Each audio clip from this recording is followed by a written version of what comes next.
So yes, when you have that type of strength, of personality, so then no matter what happens to you, even a betrayal by your brothers, does not take away who you are. So he was able to rise above it ultimately, even though it was painful. But what about the rest of us who may grow up in a home or environment where we're not exactly build up that type of security? Well, let's say the betrayal happened when you were very young, before you were able to build up a sense of self. Then what? And the story continues, very famous stories of Joseph's dreams. And Joseph's coat, colorful coat. These have become already popular in modern cinema. And continues on how Joseph tells the dreams to his brothers, how they get jealous. Then it continues how the sons of Jacob, Joseph's brothers, go off. They were all shepherds, so they go off to tend to their sheep and flocks in Shechem, in a particular city. And Jacob, or as he's known right now as Israel, tells Joseph, "Go ahead and please go to your brothers and go assist them." And the story continues how Joseph goes out there and begins looking for them. He meets a stranger in the field. I'm mentioning all this because I'm going to get back to it. First, I'm just, as I said, just telling you the surface narrative. If you just read it on your own, this is what it would sound like. So he meets a stranger in the field, and the stranger sees that he's wandering about. That Joseph is wandering about, and the man asks him, "What are you looking for?" And he says, "I'm looking for my brothers. My brothers I'm looking for. Do you know where they may be? Where they may be tending to the flocks?" Anyway, finally, after a while, he finally finds them. As his brothers see him approaching, and remember, their jealousy at this point was at its peak, because they felt that he considered himself superior to them, and that in his dreams he demonstrated this type of condescension in their mind. So they plot, and they said, "Here he comes, the man of dreams," and they plot to kill him. Anyway, an ensuing the debate goes on by the brothers. Some say don't kill, and bottom line is they throw him into a pit. And then they throw him into a pit, and they were going to kill him. But then they saw a caravan of nomads, Arabs, traveling by. So some of the brothers said, "You know what? Instead of killing him, let's just sell him to these nomads as a slave." And that's what they do. They sell him as a slave, and that's how Joseph ends up in Egypt. And they continue the story, which I'm not going to go into detail, which you can read on your own, because I'm not going to really address it so much in this class. I've done it in previous years. I'm going to focus more about the beginning of the story that I just read. The continuing story, just for the record, is that Joseph ends up in Egypt, and he becomes to rise in the ranks. He's appreciated by his employer, and then he ends up in prison again for another conspiracy against him. But then finally the story ends up that he interprets another set of dreams, the dreams of Pharaoh. And the next chapter talks about how Joseph rose to power to become second in command, viceroy of Egypt. And we'll address that when the time comes. So just wanted to put it in context. So when you read the story, I mean, it has a lot of intriguing details about the brothers and about Joseph and the dreams. And the many, very dramatic. And it's interesting in the context of our history. This is where we originate from. But firstly, all these questions remain haunting us. What exactly is going on here? I mean, you're talking here about the tribes. These are the founding fathers of the Jewish people. And all you hear about is continuous either murder or selling or kidnapping or attempted murder and hatred and jealousy and betrayal. And this is not an isolated incident. The same was in the previous chapter with Jacob ben Esav, and then there's Jacob and Laban, and then there's Isaac and Ishmael, and there's Abraham and his wars. I mean, the Torah is one continuous story of hostility and discord, where nothing ends up in peace, nothing is peaceful. So that's the obvious question. But on a more important level, which I began this class tonight, is the relevance. How is this relevant to us? Why should we care? So besides the historical element, the nostalgic element, people are intrigued to just hear about history and hear what happened. What relevance does it have in our personal lives? Each of us have issues we struggle with today, yesterday, tomorrow, and so on. Big issues, small issues. we all have got our stuff around relationships, around the lack of relationships. One way or another, we've got plenty of issues at work, at home, family, friends, new friends. I mean, decisions, as they like to say. Is that from Fiddler on the Roof or something like that? One of these.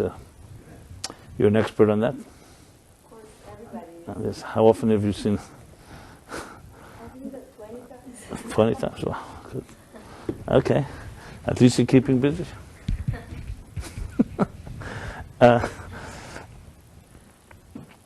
When all else fails, you can always watch Fiddler on the Roof. So the relevance, the personal relevance of this entire story. And as I said, once you ask the question, you're already halfway to the answer. And halfway to the answer is, if you think about, step back a moment, and let's forget about the exact characters and where they lived. What you have here is the classic story of betrayal, of being betrayed by your own family. Here in this case, Joseph is betrayed by his brothers. So of course there are the details and the graphic details and the gory details. But overall, bottom line is that's very relevant. All of us can ask that question. Were you ever betrayed? Now obviously, some of us feel we've been betrayed even though we haven't been. We all project and we have different ways of looking at it, and we'll discuss that.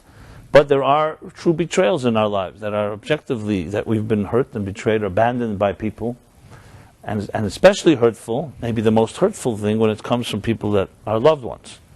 Because if it comes from a stranger initially doesn't have a commitment to you. So you don't have that many, you don't have high expectations. But when you're dealing with someone that loves you, a parent, parents, siblings, people who are close to you, friends, people you trust and deserve and should trust, and there you experience betrayal, it's very deep. It affects the person because you start questioning yourself, what did I do wrong? What's the matter with me? Sometimes, obviously, you blame the other, but it's a very deep emotional wound. It's like someone stabbing you when it comes from a loved one. So to understand both the emotions that are evoked by a betrayal and what do we do about it is really the real story behind this whole story of Joseph and his brothers. And if you read closer with this attitude, with this look, as I said, this is a methodology. Look at this in a personal way. You'll find not just that you'll find consolation because we're not the first to be betrayed, because someone already was betrayed thousands of years ago by his brothers. That's hardly a consolation. As anyone who suffered knows, it doesn't really make you feel better if other people suffer. As a matter of fact, I remember once sitting at a shiva call, God forbid, and somebody was telling the person who had just lost a parent at a pretty young age, and said, just last week someone else lost a parent who was even younger than your father. So the person who's friendly to me looks at me and says, he thinks it makes me feel better. Now it's not such a big tragedy because someone across the street lost someone. I mean, the tragedy does not console, even though misery loves company. But that's more in a lunchroom or something like that, or at a bar. Misery likes company. But when you talk about real tragedy, a person who's really suffered doesn't necessarily feel better because other people suffer. And in many ways, it actually makes you feel worse because you feel like this world has a lot of suffering in it. So the story here is not just about making us feel, big thing, you're betrayed, so was Joseph. Okay, let's move on. But rather that we look at the attitude, what happened? What's the bigger story? Because the greatest thing we can learn from the people that came before us is not just that they went through what we went through. That's one half of it. The second is what they do about it. What can we learn from their behavior? For good or for bad, maybe from their mistakes that we shouldn't repeat, or from their strengths that we can access. That's what a wise person does. That's why it's so critical to know that we are like midgets that stand on the shoulders of giants. Because when you look back and you look at someone, if you can interview someone who went through real hardship and say, what did you do? How did you manage? And you see that they came through it. There's nothing more powerful, empowering than that. As anyone knows who's gone through difficult times, the most empowering thing is meeting someone else who's gone through something difficult, and you see, and they can tell you, I've been there, and there's a light at the end of the tunnel. It's consoling because they have credibility. It's not just someone mouthing slogans and telling you everything's going to be great. Someone that actually has gone through the fire has a credibility to others because they've been there. and you want to really know, is it, I don't know if it's a magic trick, but it's a certain power.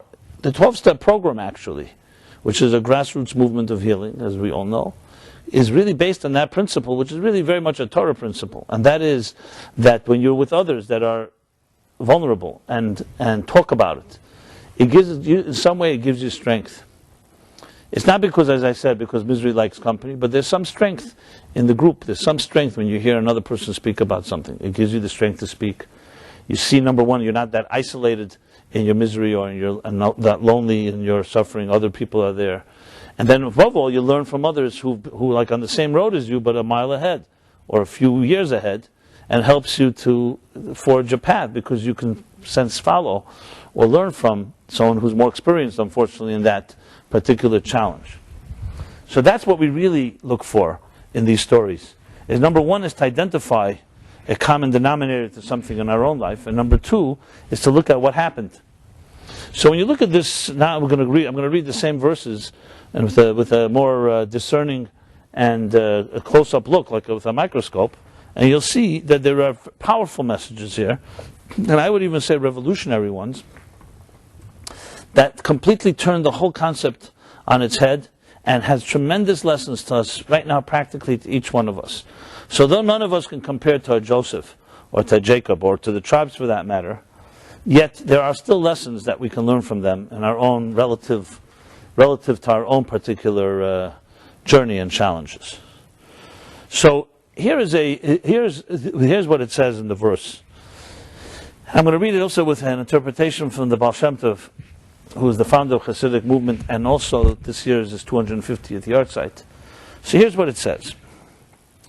These are the chronicles of Jacob, and it says Joseph was 17 years old. She explains the word Joseph, Yosef, has a meaning. And you see how every word is precise here. The word Joseph means Hesafa, from the word Hesafa. Yosef means to add, or to grow. When you say Lahosif, or Mosif, or Musaf, or anything like that, you're talking about a form of growth.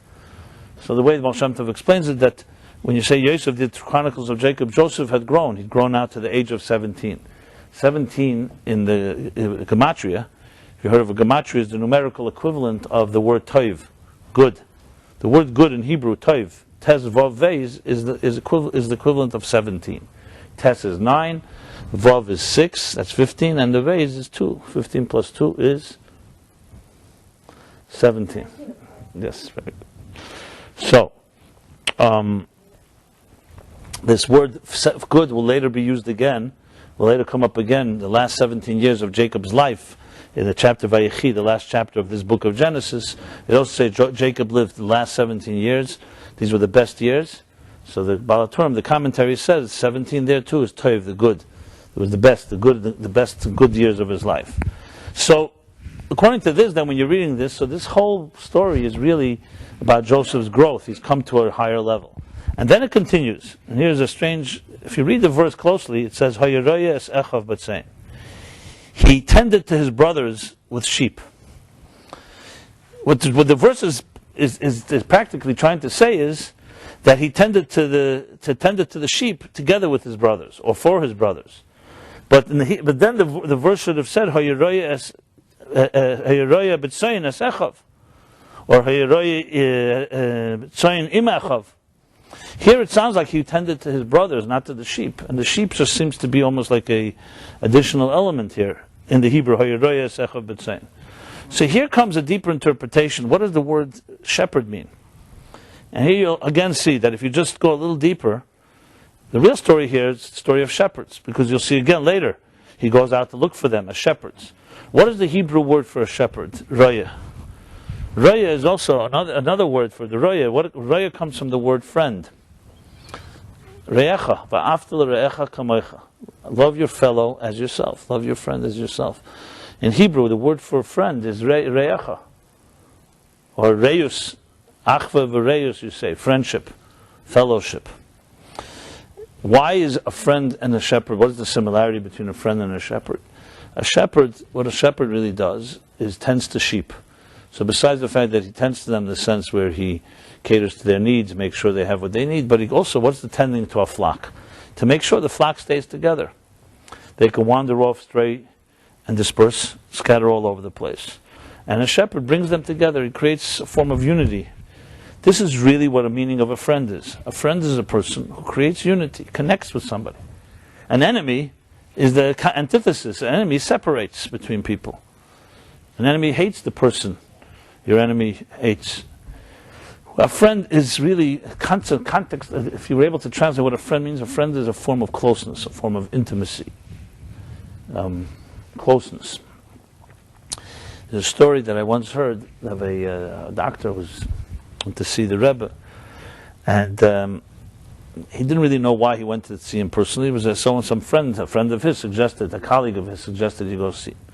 And he was sitting there. The Rebbe sensed that he was uncomfortable, so he said to him, I'd like to make you more comfortable. Is there any way we can? He says, I'll tell you the truth, I don't really know why I'm here, because they told me I should come and see you, get a blessing, get advice, but I'm not really comfortable. I don't really identify with you, So the Rebbe said, look, I'm not comfortable with someone not being comfortable with me, so we don't have to sit here. There's no mitzvah that you have to sit here. But while we're here already, we might as well use the time well. And he said, do you have any questions? Or maybe you have a question that you'd like to ask me. The Rebbe said this to the doctor. So the doctor said, yeah, I'd like to know, who are you? What is a Rebbe? What's your role? Like, why do they respect you so much? So the Rebbe looked at him very calmly and said, the way I see it, a Rebbe is a friend. A friend. So the guy looked, he said, a friend? Please, is that all? I have many friends. I don't see anything so special. What do you mean by a friend? So the Rebbe said, let me translate and explain what the word friend means, and then you tell me how many friends you have. And the Rebbe said, a friend is somebody, a true friend, that you can speak to as you speak to yourself. That you trust them unconditionally, that whatever you say you will not be judged. You can be transparent, no defenses, and completely bare your soul. And then he turned to the doctor and said, so how many friends do you have that fit that definition? He said, not one. So if you really define what a friend is, we use the word friend. I've got a lot of friends on Facebook. Okay? Facebook uses the word friend, to friend somebody. We all know that friends on Facebook don't mean anything, because people that just happen to send you a friend suggestion, or or someone else suggested it, and you friend people. I can't say I'm not friends with all these people, but I can't say I know them all. But so there's in our modern culture and social networking, friend has taken on a new definition. But in the context of the Torah, when it says a roya, someone's called a friend, it means a person who takes initiative and makes an effort to be close, to connect, like a shepherd. And they tend to you, and you tend in return. It's a reciprocal relationship. So what the Baal Shem Tov says is that Joseph had reached a level at 17 where he lived the level of good. He'd grown to a point where he learned to be a friend. And he didn't want just to be a brother to his brothers. He wanted to be a friend to his brothers. And this is the stage that is being set in this chapter, which, if you think about it, turns the whole chapter differently. When you read it, you usually think, okay, Joseph was their brother. Then he goes ahead and tells them their dreams, and they get jealous and angry. In truth, is Joseph was trying to connect to them. Many people are biological brothers and sisters. That doesn't mean necessarily, you may love your brother or sister, doesn't mean you like them. You may share same flesh and blood and genes, doesn't mean that you are close to them. Now, I'm not dismissing the connection of siblings, even if there is no conscious closeness, there's always some deeper connection.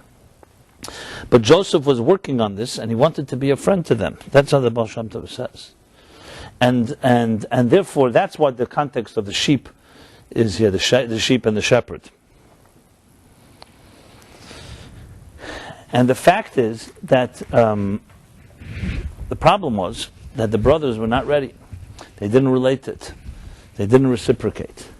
But let's just turn the clock forward just for a while, 2 chapters from now. What happens at the end of the story? Just to show you the context of it all and how it ends up. So you'd think it's going to be a terrible ending, right? Look how it doesn't get worse than this. The brothers then go and almost kill their brother, Joseph. Okay, they don't end up killing him, they throw him in a pit, and they sell him to slavery. And that's it. From that point on, they come back with his blood-stained shirt. His father, Jacob, thinks that he had been killed by animals. He sits shiva for him for a long time, as the Torah says. He grieves. The brothers don't have no clue what happened to the tribes. They have no clue what happened to Joseph. And that's it. For 22 years, we don't know what happens. 22 years later, a little less maybe than 22 years, the great famine strikes. Now at this point, Joseph had already risen to power in Egypt. But remember, this was a time that there were no fax machines and internet and newspapers. Messages didn't actually get from one place to the other, so one country had no clue what was going on in the other. So Joseph has risen to power, but the great famine forced Jacob and his children to go buy grain in Egypt. So the story, this 20 years later, is they go down to Egypt to get the grain. And there's a whole detailed story. I'm not going to go through all the details right now. What happens? Joseph recognizes them. They don't recognize him because he was a boy then. He was 17 years old. Now 20 years later, he's 37. They were all older, so that he was able to recognize them. And through a whole combination of events, ultimately the end of the story, in 2 chapters from now, in Miketz, Vayigash, there's a whole confrontation between Judah and Joseph. And the end of the story is that Joseph no longer can control himself, and he reveals himself to them. He exposes that he is the Joseph. What's their reaction? What would be your reaction? God forbid, if you had sold your brother to slavery and given up for dead, given him up for dead. And suddenly, not only is he alive, but he's also in control of the whole situation, because he was the second in command. He could do whatever he wished.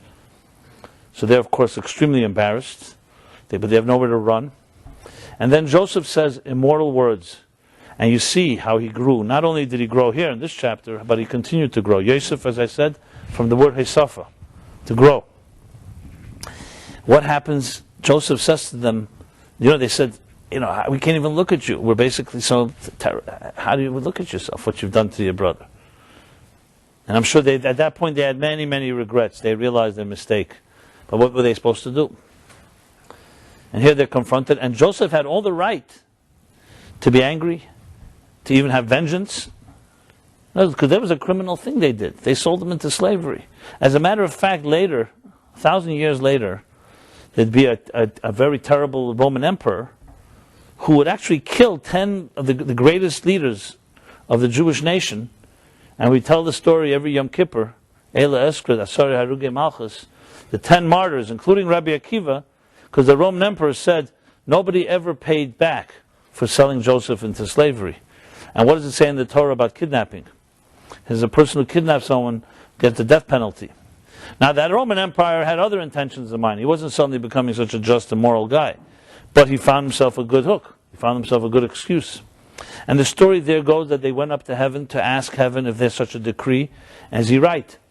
And heaven says, yes, he's right, and you have to accept upon yourself this punishment. So we see clearly that what the brothers did was not such a simple thing. It didn't just disappear. 1,000 years later, it would come back to haunt them in one of the worst possible ways. So what does Joseph do instead? And not only does he not show anger, not only he's not even neutral. He says to them, in Parsha Vayigash, as I said, 2 chapters from now, he says to his brothers, why are you concerned? It's not you that sent me here. It was God that led me to Egypt. In other words, besides the fact that Joseph doesn't personally take what they did, he saw the bigger picture. He realized that he would not be in Egypt today had God not wanted him to be here. And he would never have been in power. And then he tells them, had I not been sold and not been brought here to Egypt, I would not be here now to sustain you and our father, and the entire Jewish nation would have died right there and then. Just think for a moment. What would have happened if Joseph remained in Israel with his brothers? You think they'd come down to Egypt and suddenly be able to buy grain and be survived? No, it wouldn't have been so simple. Who knows what would have happened? And even had they bought grain, here Joseph, not only did he sustain them, but he also brought them to Egypt, gave them the best of the land, Eretz Goshen, and from there on the Jews thrived. And yes, they would end up being in a great bondage and exile in Egypt, but you know something? Because of that they became a nation. And they were born there as a nation, and became strong, and from there went to receive the Torah, and the rest is history.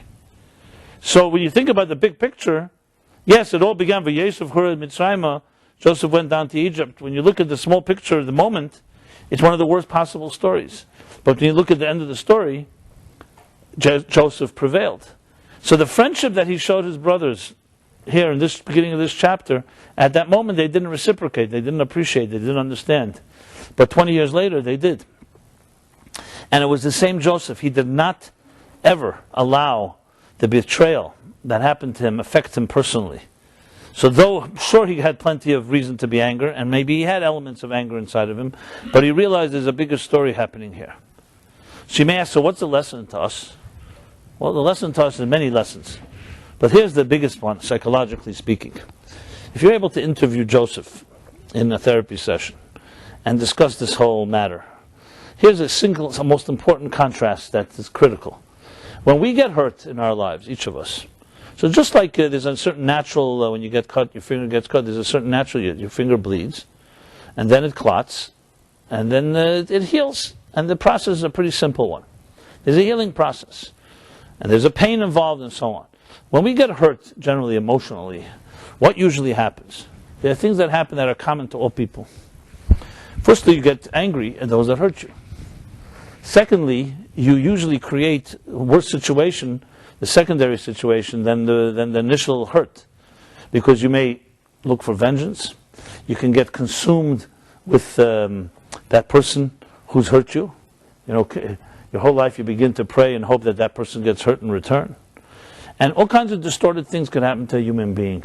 What ends up happening, in one word, you become a victim. And once you become a victim, it's much, much worse than the initial problem. Because now you have a victim mentality. And a victim mentality creates a whole new psychological set of tools that are distortions and that take control of your life.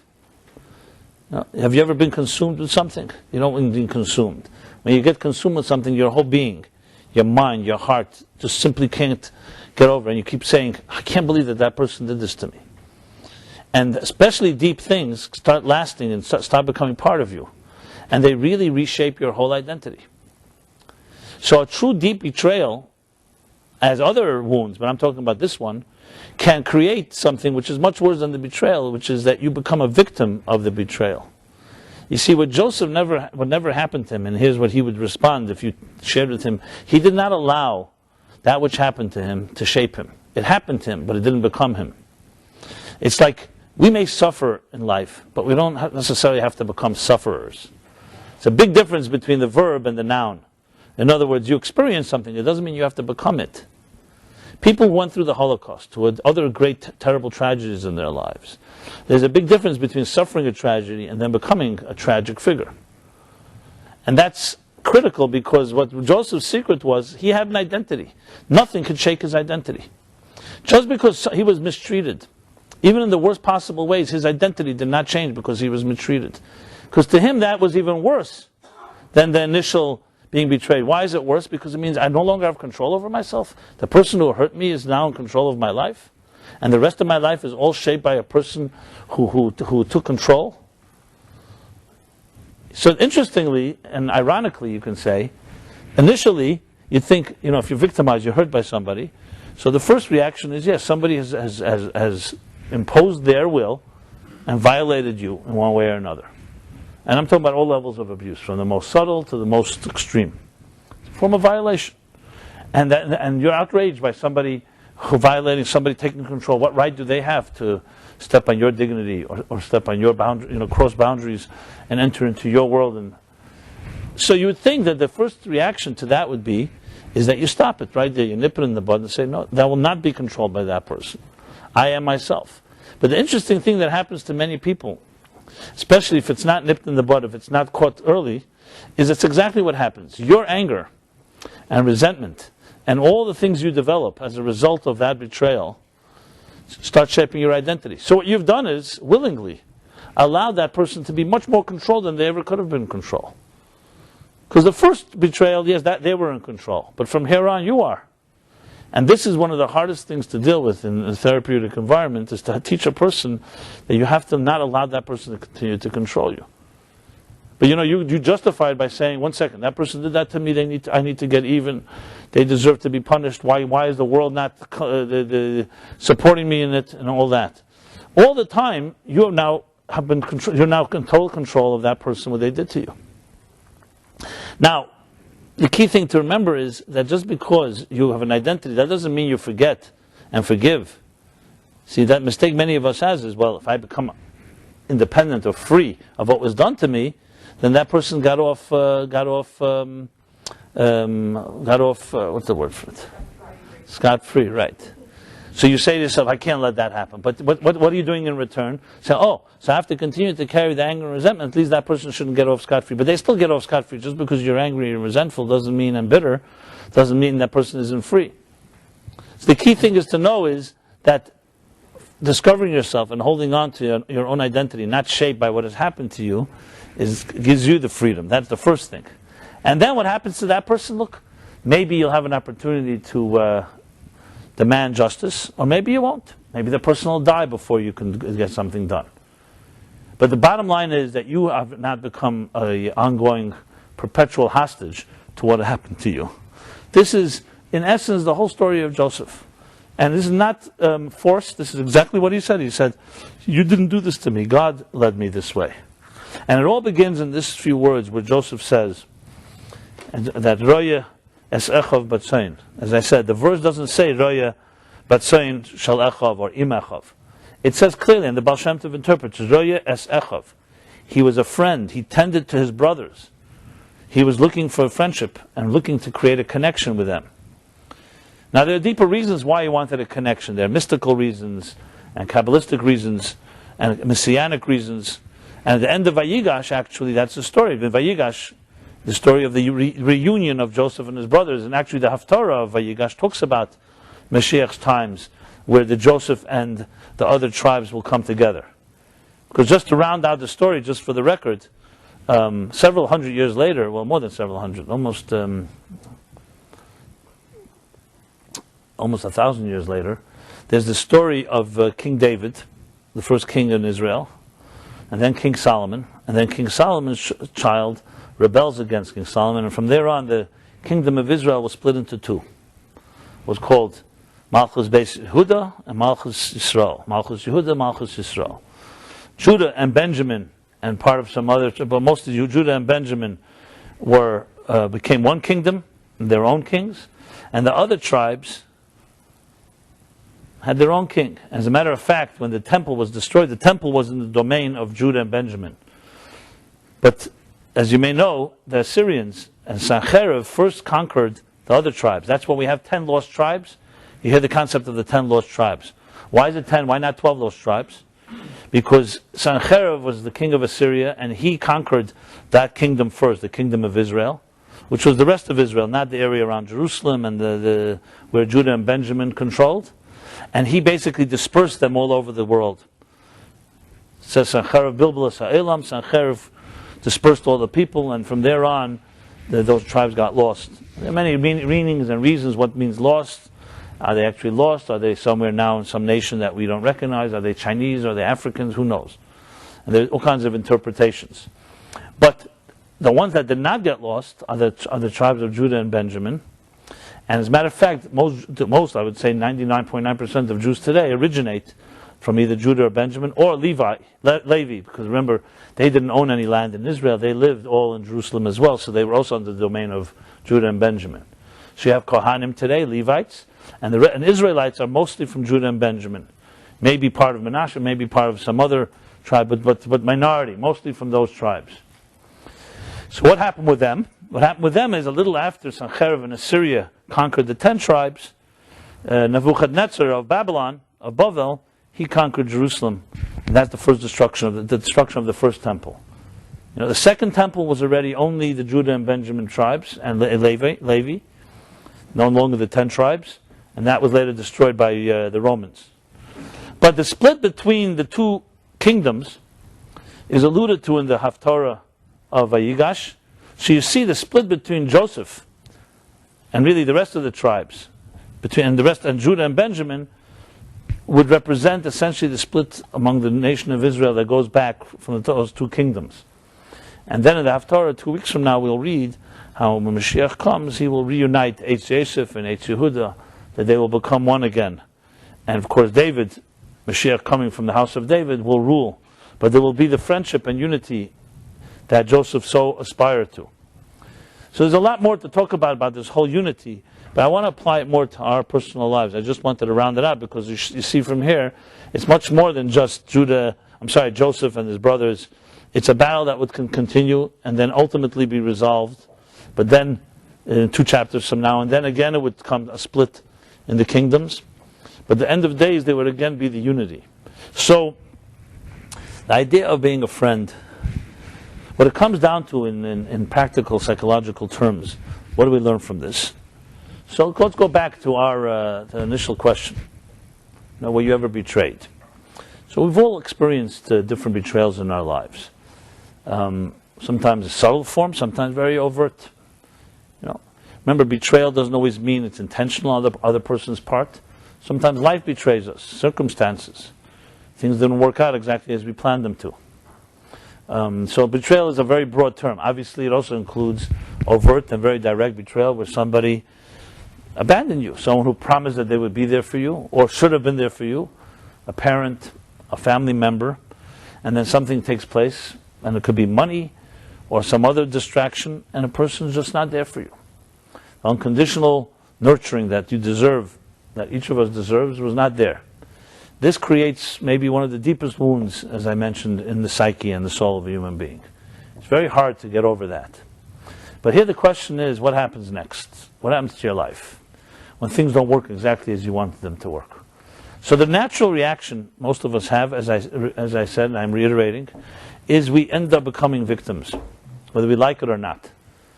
No one's going to admit it because nobody likes to be called a victim. No one's going to call themselves a victim. But that's what happens. That experience ends up shaping you. A simple example, which I'm sure relates to some of you, hopefully it doesn't, but it's inevitable, and something I deal with very often. And just recently, I'm using a case study here, without names. So maybe your story. I apologize if it just happens to be your story. I'm not trying to say something from anyone in this room here or online. But it's inevitable that certain stories happen in many different scenarios. So a person, falls in love with someone, and they, in the real way, and time passes, and it lasts through a period of time. It's not a quick thing, a fling or a crush. It endures. And then, of course, something happens that causes them to split apart. And often it's dealt with a lot of pain involved. And there are different circumstances. I don't want to spell out one particular reason that people would part, but it happens. It happens all the time. And the devastation initial is very profound because, you've been with someone for a while, you love them and they loved you, and then suddenly one day, or maybe it's not one day, maybe over a period of time, it falls apart. And it's hard to believe, because at one moment there was a time where you felt inseparable. And you felt that this was the love of your life. And then circumstances, and it doesn't happen. So there's the initial trauma, the initial impact. I'm not even getting into who initiated it and who's the cause, whether you're to blame or the other person is to blame. The point is, it happens. Obviously, if you feel that it was not in your control, and the other person suddenly disappeared, in a way that even more devastating. If you chose to leave, you probably had a good reason, or maybe not. Again, because it's so common, there's so many different circumstances, not really relevant to circumstances. What I want to address is more what happens next. What happens with your life. So many of us, after a while, you get over the initial shock. So like all wounds, it gets covered up, new layers of skin grow, and you move on. But it happens. It's not going away so fast. It doesn't mean necessarily that you continue loving that person or missing them, but the hurt is still there. You start questioning yourself. What's the matter with it? I was so convinced. I was so sure. So it has to somewhere weaken your resolve. Because next time that you're so sure, you start saying, well, am I really so sure? Look what happened last time I was so sure, and it wasn't so. It didn't end up exactly. And again, I'm not talking about blaming. Maybe you're to blame the other person. It doesn't matter. Bottom line is, the certainty that you once had, maybe the naivete, is no longer there. So what's happening here is that breakup or that experience has to impact your future decisions. Now, in extreme situations, especially if it happens more than once, people start not allowing themselves to become so vulnerable. So they don't let anyone in. And you have that symptom, where people start locking themselves up. Yes, they date and they meet people, but there's a part of them they will not let anyone there because they've been hurt too many times and they don't want to go there. Which of course really means that this relationship can never really happen. Because if you're not letting anyone in, obviously you're also not letting anyone out. You're letting yourself out, so you're also not letting yourself in a way. So there's no relationship on that level. So what are you really expecting? To have a relationship on certain levels, but when it gets too deep, I'm not there. Obviously the absurdity of that is obvious, but we still do it because we've been hurt. It's a common thing. It's just like, on a very physical level, if you have a very tender nerve, what happens with tender nerve? Well, let's say a certain nerve in your leg is hurting you. So naturally, you're going to put more pressure on the other leg, or one side of your mouth. So naturally, you're just not going to go there because you don't want to be hurt again. So there's nothing wrong with being afraid to be hurt, but the fact is, when it comes to a leg or a foot or a tooth or whatever, then at some point you hopefully will get over it and it'll go away. But when it comes to relationships, if you stop going there, then really what you're doing is cutting off a part of yourself. But we do that naturally because we don't want to be hurt. And yes, sometimes the fear of being hurt is more powerful than the need for real love. And that's unfortunate. We build up our defenses, and then we hope for the ridiculous, ironic miracle that you'll find someone to love even though you're not opening up that part of yourself. Now, how that could happen is very hard to imagine. I mean, we hope to have maybe a knight on shining armor that will just be able to break through, and you hope for a miracle. But remember, if you're not letting that person there, how could they save you if you don't let them in, so to speak? And secondly, do we really want to be saved? Is that really the goal here, to have a caretaker? You want to have an equal, reciprocal relationship. So I can go on and on with the symptoms. I'm particularly thinking of one instance, not simply, as I said, as a case study. And what you have here is the typical victim consequences that I'm describing. Now, this person may not call themselves a victim. As I said, calling yourself a victim is not a very complimentary thing to say. I'm a victim. But the fact is, if it walks like a victim and talks like a victim and quacks like a victim, it's a victim. Whether you like the name or not, a victim means that your present decisions are being shaped by previous experience. Tell me how else do you define a victim?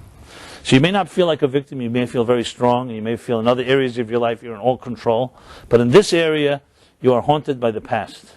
And this is not a critique, and it's not meant to be some type of rebuking someone. It's just a matter of being honest. Now, why did Joseph not have this problem? He was betrayed. He was deeply betrayed. He didn't have this problem because he was a man that was identity was not defined by other people. You see, here's the problem. Let's talk about how you enter into that relationship. If you enter into a relationship, let's say the first one, before you've been hurt, and you enter in saying, oh, now I found the person I love, so now everything is going to be great. So it's almost like saying that person gave you love, and now when they leave, they take away the love, you are no longer a complete human being. But before that relationship, you're also an identity and a human being. You see, in this insecure world, many of us define ourselves by other people. So the truth is, you were a victim before you even met that person. You're just a victim in waiting, so to speak, a potential one. Again, I don't mean to be harsh, I'm just trying to define it. You're a person who was vulnerable enough because you didn't really have an identity. See, Joseph, as I mentioned, came to a level of appreciation that he was an agent of God's in this world. And it comes down to absolutely to faith in God, of course. That God created him with an indispensable role to play, with a divine image. This is long before he encountered his brothers. This is how he felt, period. And when you come with that solid type of identity, that doesn't mean you don't want love. It doesn't mean you don't need love. It just means that nobody can take away anything from you because they didn't give it to you. Your sense of dignity and your identity is not defined by others because they didn't give it to you. But if you don't have that sense of self and you think, oh, I'll love somebody and they'll love me and they're going to give me that identity, then of course, then the moment they take it away, you're now less. So then you could say, so then what does love really do? If I have an identity without the person that I love, I'm not dependent on them. The answer is, love is not meant to give you an identity. Love is meant to take your identity and bring you a whole new level of transcendence, dimensions you can never reach on your own. Love is not meant to give you just security to make you feel good that you exist. That you're supposed to have on your own. So it all comes down to how you begin your journey. So the lesson we learn from Joseph, number one, is obviously, this is to preempt all issues, would be you begin with a strong sense of self. So no matter what happens in your life, no one can take away that self. Can you be hurt? Of course you can be hurt. But as I said, your hurt doesn't turn you into a person that is defined by your hurt. In other words, you suffer doesn't mean you're a sufferer. It's an experience. It's like every verb. It's an experience, but it's not your state of being. As soon as it becomes your state of being, you have to say that prior to that experience, you didn't yet have a defined state of being. So that, of course, is the best of all worlds, where you begin your childhood, your life, you grow up in an environment where you have that type of serious sense of self. The question, of course, everyone will ask is, well, what happens if I didn't have that? Joseph was blessed to have that. He had the father, he had a mother, he had a life that cultivated that in him. So yes, when you have that type of strength, a personality, so then no matter what happens to you, even a betrayal by your brothers, does not take away who you are. So he was able to rise above it ultimately, even though it was painful. But what about the rest of us who may grow up in a home or environment where we're not exactly build up that type of security? Well, let's say the betrayal happened when you were very young, before you were able to build up a sense of self. Then what? Well, the answer is, remember, just because you didn't build up a sense of self doesn't mean you don't have it. It just meant it was lying there for you to develop. And that's why it is vital and critical. If you look in the Bible, the first thing of all things that the Torah begins with, in defining a human being, it says the human being was created in the divine image. B'Tselem Elokim. And it says it more than once, several times. Now what do you think? Why is that so important? Why is that so significant? Most people read it, first of all, it's very cryptic. B'Tselem Elokim, divine image, what does that mean? God imbued us, instilled the soul within us. What does it mean? So let me translate it into very simple English. It simply means this, that the bottom line is that each of us, essentially, if you were to cut to the core, to the bone of who you are a piece of God. Which means that you are godly, divine, indispensable, and just as God is eternal, you too have a piece of eternity inside of you. This is irrelevant what kind of home you grew up in. Even if you grew up in a home, the worst possible situation, and I don't want to describe the worst possible, a home abusive home, abandonment, a child given away by parents to strangers, a homeless child. I can go on and all the devastation and the tragedies of children who grow up alone. Even that child was put on this earth by God. This is also true, not just of abuse imposed by other human beings, but also true, God forbid, I will talk a situation like a handicapped child, called special child. A child born with the capacities or inability to do certain things. Now, who put that child on this earth? Also God. We may not understand the mysteries of God's ways, why certain children are born healthy and some are not. But there's still that soul of that child does not deserve less respect than any soul. The fact that you and I or other human beings can't deal with it, or because it's not regular, that's our own limitations of our own mortality. We don't understand God's plan. And I'm not saying that it's not a painful situation, not a challenging one. But every soul in this earth deserves the dignity because it's part of the divine image. It is a divine image. This is the essence of the whole Torah. The whole Torah begins with this. And to eliminate this element, and you can take away all the next principles of the Torah, will not have anything to stand on. Everything begins with that. And as a result of that, it means that you matter, you're indispensable, and everything you do matters. Because there's some godly part to it. Now the question now is, how aware are you of it? That's all. If you grew up in a home that was healthy and nurturing, in a home like Joseph's, so he had a sense of self, and it was cultivated, and therefore whatever happened to him, he was able to handle it. The fact that some people grow up in homes where they are betrayed or hurt in ways long before they are able to develop a sense of self still does not mean that their soul disappeared. Who was betrayed in you? A part of you was betrayed. Your soul can never be betrayed by anybody. You know why? Because they didn't give it to you. So they can't betray it. So the challenge that we have to come to discover, and this is the work cut out for us, which is not easy always to do, as adults, is to connect to that place that was never betrayed in the first place. In other words, you have to discover that core sense of self. So again, for those that had environments that helped cultivate it early on, obviously you have the preemptive tools to be resilient enough to deal with many challenges. But even a person who is not given that still has the soul waiting, and the key is to get to that point, to get to the part of the soul that nobody could have hurt because nobody can reach into there. And if you ask me if this is doable, absolutely, I've seen it. I have seen people personally witness the worst circumstances who are able to reach that place. And yes, when they reach there, there's a unbelievable refinement, unparalleled in the human race. You will not find a more refined human being than one who's come through the fire and learned to discover that sense of self. So the lesson from Joseph, above all, is that there is that part inside of all of us. Now here's where it gets even more interesting and more practical in a way. One of the ways, so you could ask, so how do you begin? What do you do? We need some profound surgical therapy here to cut into that essence of your soul, to discover yourself. Well, number one is there are ways to get there, and I'll discuss some of them in a moment. But there's an interesting way. One of the methods and tools is counterintuitive, but when you think about it, you see how precious and powerful it is, this tool.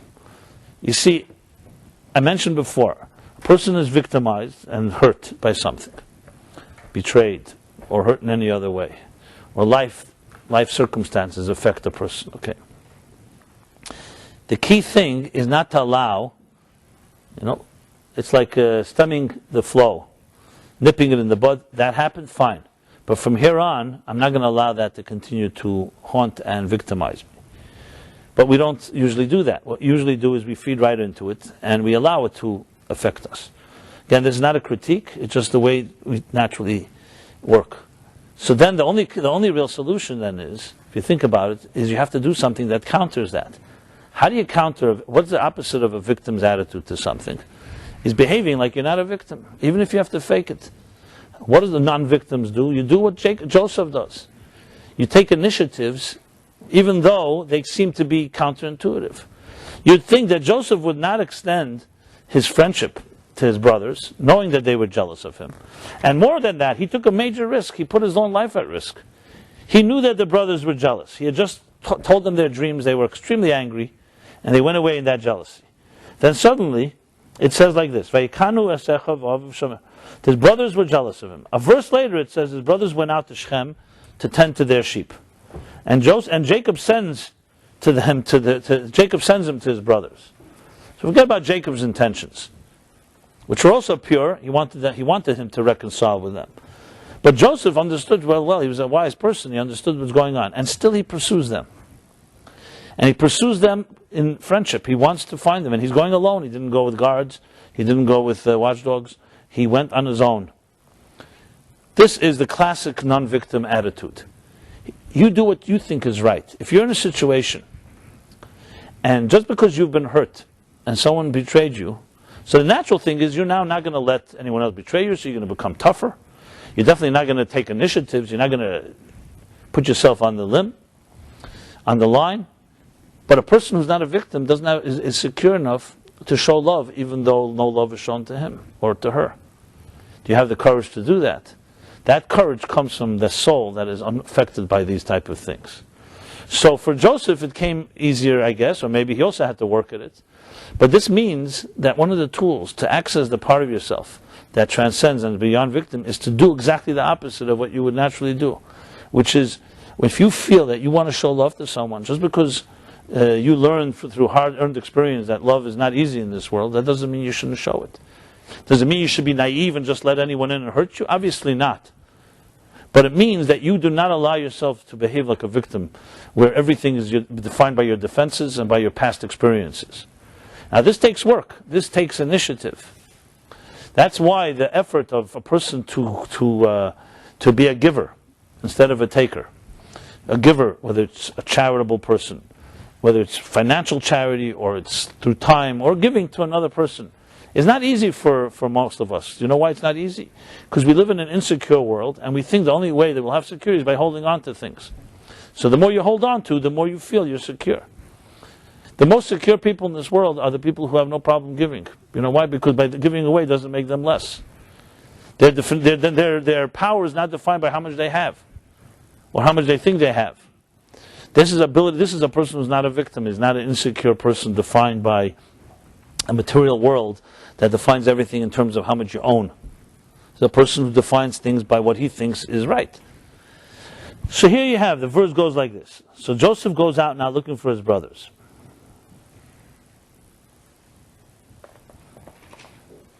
The way Jacob puts it is like this: go see the shlem achicha, the peace of your brothers, where they stand, and how their welfare. Go take care of them. Go help them. And then it says like this. Think of these immortal words, and how relevant they are to us. And a stranger sees him, finds Joseph wandering, and he says to him, "Matavakish, what are you looking for?" You know, in our lives, each of us, we wander many times. It's called being a lost soul. You are not sure where to go. There are times you know where to go, and times you don't. So you're a wandering person. And you will meet a stranger. A stranger will meet you and say to you, "What are you looking for?" And the answer Joseph gives is extremely moving when you think about it. He says, "I'm looking for my brothers." Now, of course, in a deeper sense, it doesn't just mean he's physically looking for his brothers. He's looking for a brother in this world. He's looking for someone that can be a brother, someone that he can love. And he knows his brothers have been alienated, and he knows his brothers are jealous. He's looking for his brothers. And he ends up finding them. But that's not the point here. The point is, from Joseph's perspective, he went searching because he knows that's what he has to do. You know, ask yourself this question. If you talk to 20 people in your close circle, how many of them would say that they see you as a friend of theirs? And let me explain what it means to be a friend. A friend doesn't just mean that when someone's nice to you, you're nice back to them. You know, and when they're not nice to you, you're not so nice in return. That is, I called it a victim before. That you can call as a follower.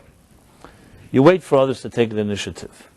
A friend is somebody that will take the initiative without waiting for you to ask, without waiting for you to make a move.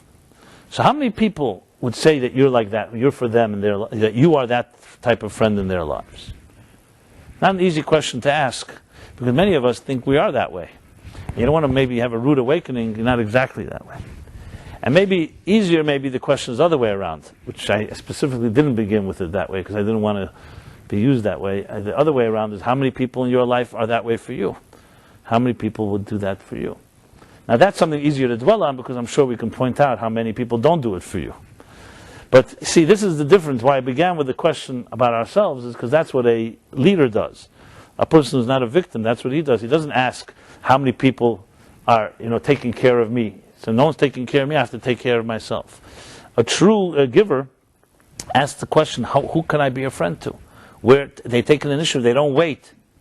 But we live in a world where we've been trained that, listen, no one's going to take care of you. You better take care of yourself. And I got the raw end of the stick.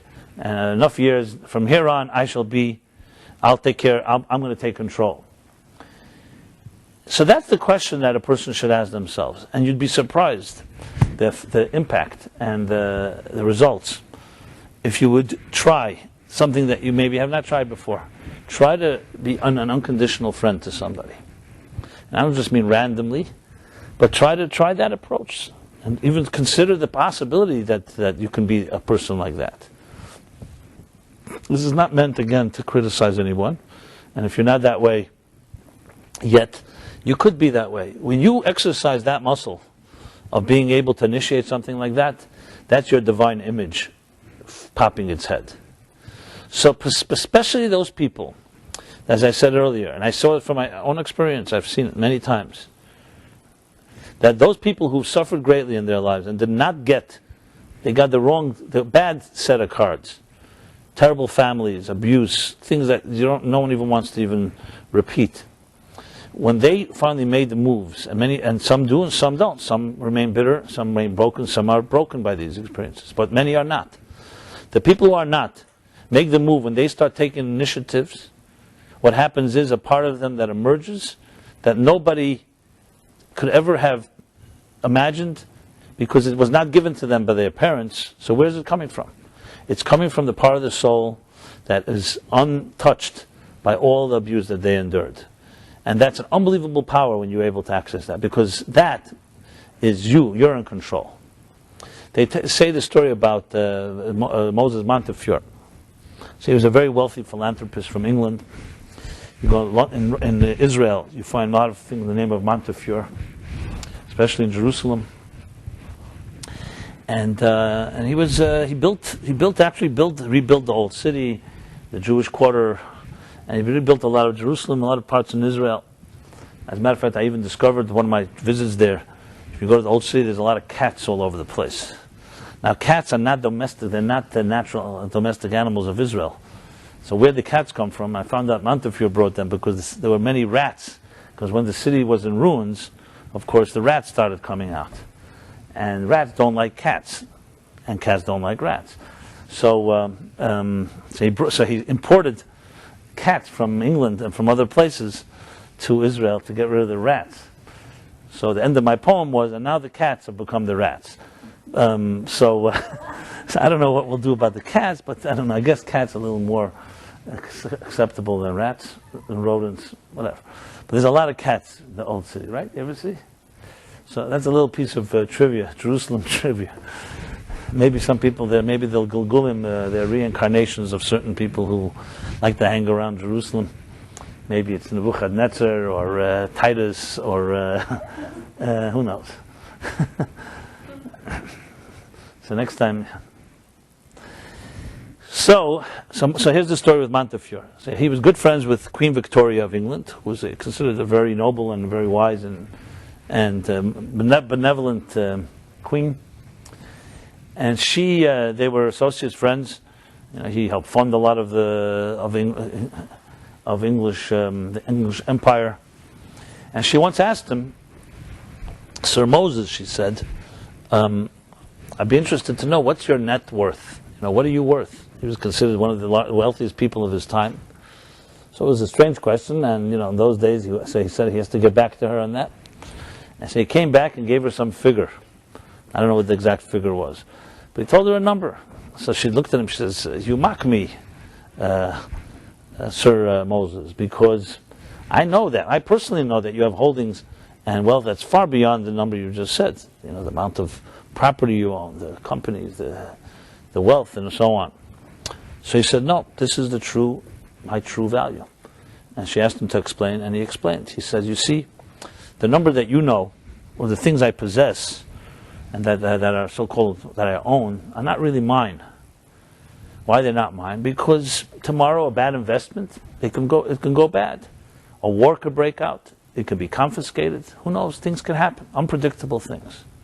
The number I gave you was the amount of money I gave away to charity. The amount of the institutions that I built. That nobody can ever take, because now it's in place, and that's forever mine.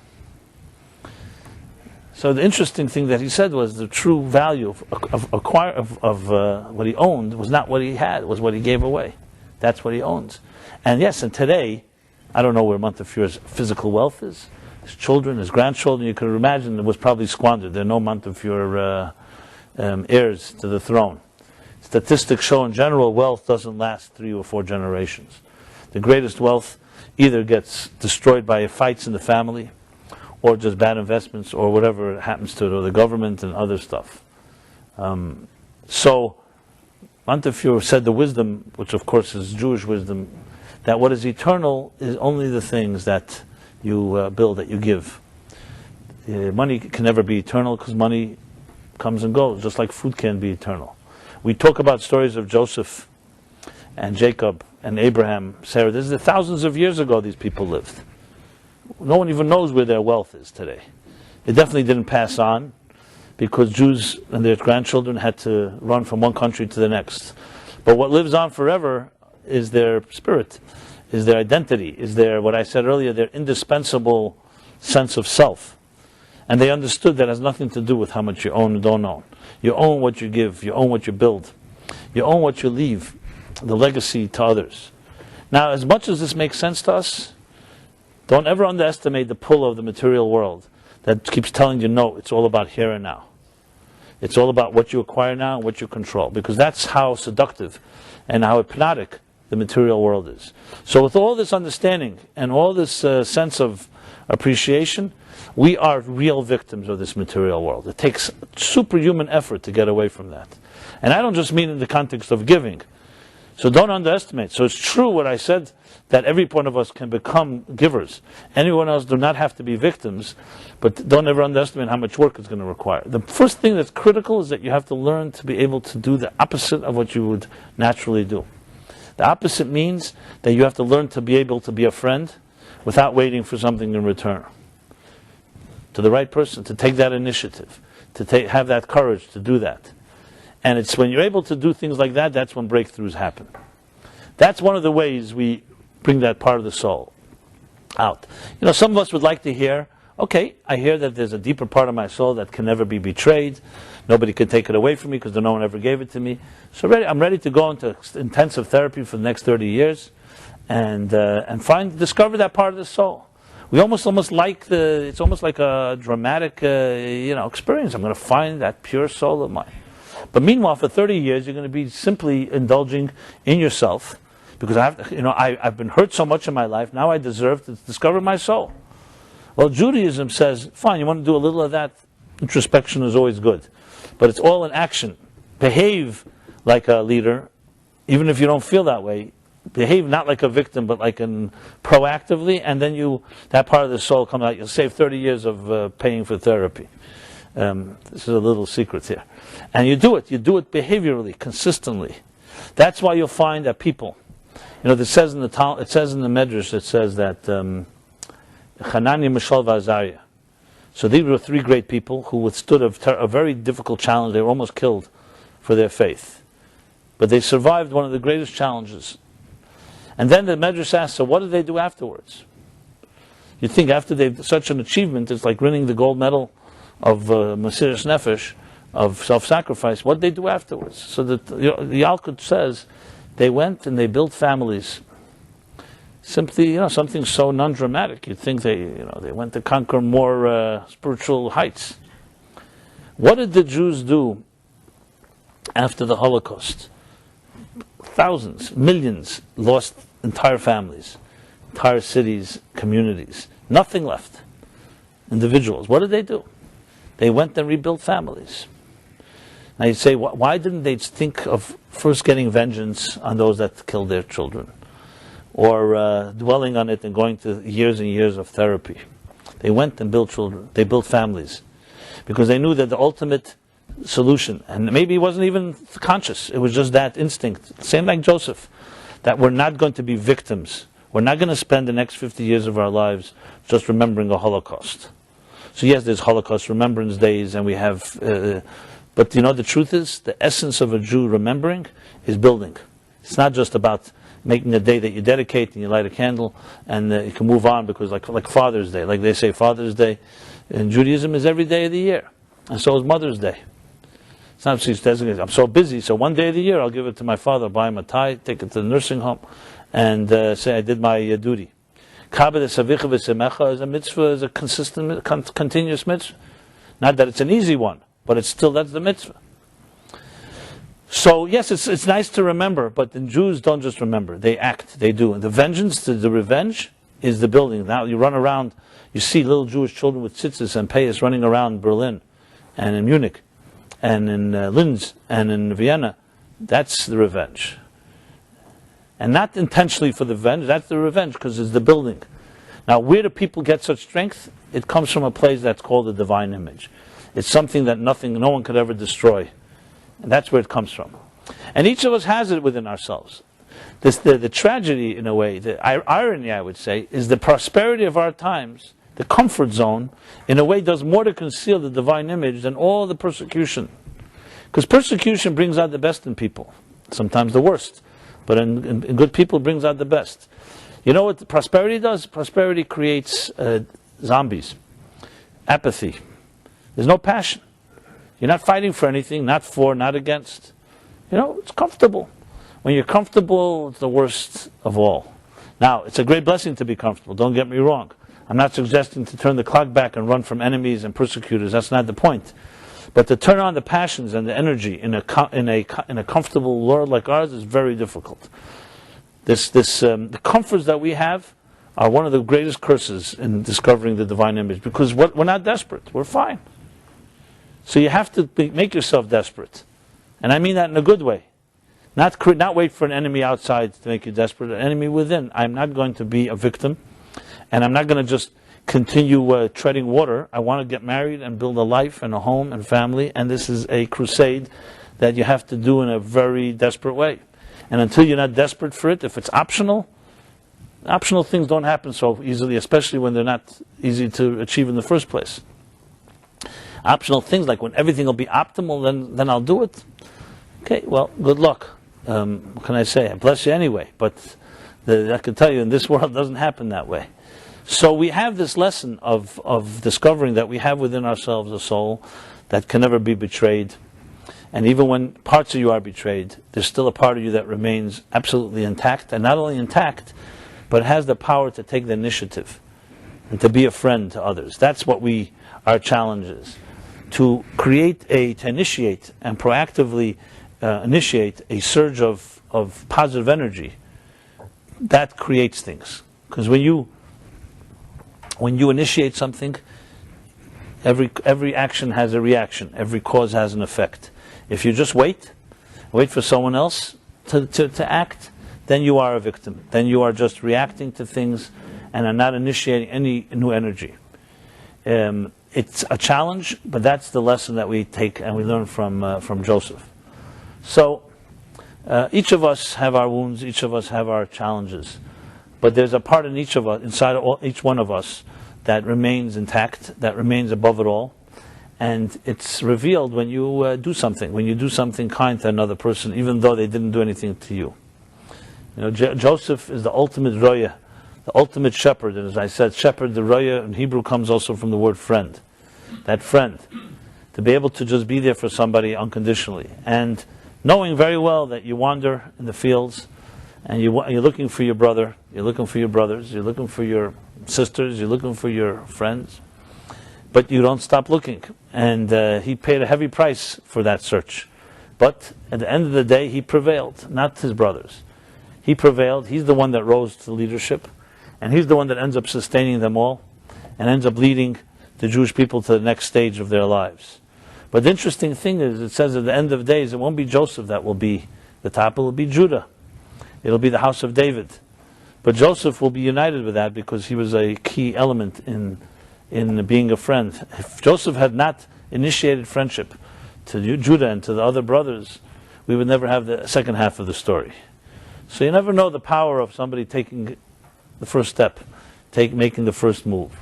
So what I challenge you all is to make a move and not wait for somebody to invite you or somebody to even challenge you, for that matter. I had to do it that way. I mean, I have no choice, but to make a move, and you'll be surprised what kind of moves will come in return.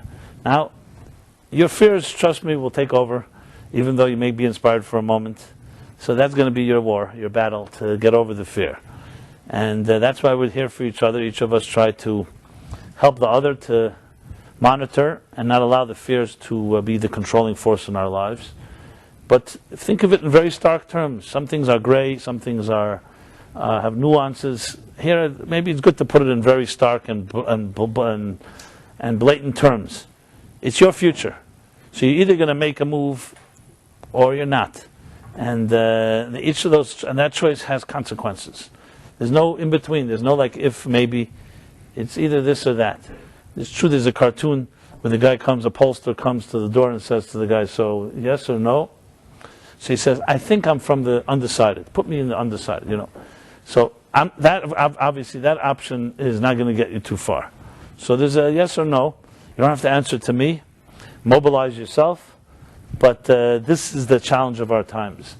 And all the comforts and our gadgets and distractions whether it's an internet or the friends on Facebook or television or the other things we're addicted to, are not necessarily your real friends. Let's put it this way: they are good. They're good crutches, and they're maybe they medicate you and numb part of the pain, some form of temporary relief, but they're definitely not initiating anything. When you watch a television show, the screen is initiating feelings in you. You're not doing it the other way around. I know some are looking forward to the interactive age where you can speak back to the characters on the screen, but we're not there yet, first of all, and even when we'll be, that's not exactly what we're talking about. So remember that your senses are being stimulated by others all the time. Maybe it's time to start doing the stimulating. So, with that being said, I wish everybody a very illuminating week. It's a week that goes into Hanukkah. Next Wednesday night will be Hanukkah, correct? We will have the class, yes. Hanukkah style class. And tomorrow night Philip is not giving his class because he's away for Thanksgiving, turkey season. How many people actually eat turkey anyway? It's just symbolic. Well, and what else can I say? I think I said it all for the evening. But I will say that please see me and everyone at the Meaningful Life Center as your friends in the real way. And we all should try to initiate. Velvel, my colleague and friend sitting at the door, is here to help. If anybody would like to help sponsor some class, it's now the end of the year. We're asking for sponsorships. It's a good time to dedicate. We have a few sponsorship opportunities. We have a book to print, interesting book on the ethics of the fathers, and some other things. So if anyone's interested in helping us in that way, please initiate and reach out to us.